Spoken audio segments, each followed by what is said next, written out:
Setahun pemerintahan Presiden Prabowo Subianto Gibran Rakabuming Raka dinilai berhasil memberikan efek kejut atau shock terapi kepada oligarki dan mafia tambang penghisap sumber daya alam Indonesia. Efek kejut tersebut juga berhasil diarahkan pada praktik-praktik normalisasi pelanggaran hukum oleh para pemodal besar dalam praktik-praktik bisnisnya selama ini. Pendapat tersebut disampaikan analis politik dan akademisi FISIP Universitas Udayana, Bali, Efatha Filomeno Borromeu Duarte, menanggapi 1 tahun pemerintahan Presiden Prabowo Subianto. Efatha berpendapat, Prabowo berhasil membawa perubahan mendasar dalam cara negara menegakkan kekuasaan.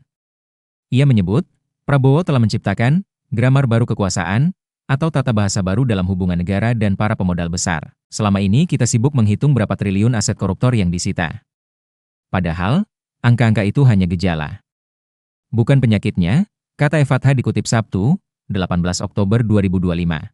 Menurutnya, keberhasilan terbesar pemerintahan Prabowo bukan pada besarnya aset sitaan, tapi pada efek kejut, shock terapi, yang membuat para oligarki dan mafia sumber daya kini berhitung ulang. Dulu, menambang mineral secara ilegal atau membabat hutan bukan kejahatan, tapi model bisnis. Sekarang logika itu dibalik total.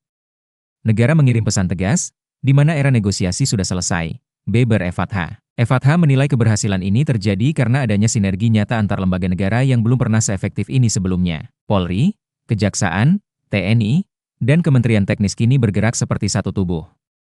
Ini bukan sinergi rapat, tapi sinergi lapangan, ujarnya. Ia menyebut model ini berhasil karena komando pemerintahan terpusat di presiden. Ego sektoral berhasil dipatahkan, arah kebijakan menjadi tunggal, dan koordinasi berjalan presisi. Namun, Efatha mengingatkan agar efektivitas model ini tidak bergantung pada figur tunggal. Tantangannya sekarang adalah evolusi dari figur ke sistem. Harus dibuat sop lintas lembaga yang permanen, diperkuat mekanisme checks and balances, dan ditopang peningkatan kapasitas kelembagaan, jelasnya. Efatha menilai Prabowo memahami bahwa melawan mafia ekonomi tidak bisa hanya pakai kacamata hukum pidana. Para predator itu bukan kriminal biasa. Mereka adalah kriminal enterprise, di mana perusahaan kejahatan dengan dua bahan bakar berupa modal dan waktu, tegasnya. Ia menyebut pemerintahan Prabowo kini menjalankan 3 serangan strategis untuk melumpuhkan jaringan ekonomi hitam, melalui amputasi finansial dengan memiskinkan korporasi sejak awal penyidikan. Lalu mempercepat proses hukum agar mafia tak sempat menyuap atau mengatur perlawanan dan menghancurkan ekosistem gelap dengan membuka data perizinan secara transparan agar publik bisa ikut mengawasi. Strategi ini bukan populisme, tapi strategi geopolitik ekonomi.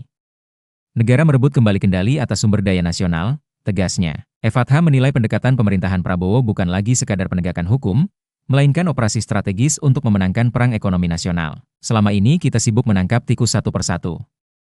Pemerintahan ini memilih membakar lumbungnya dan menutup akses airnya.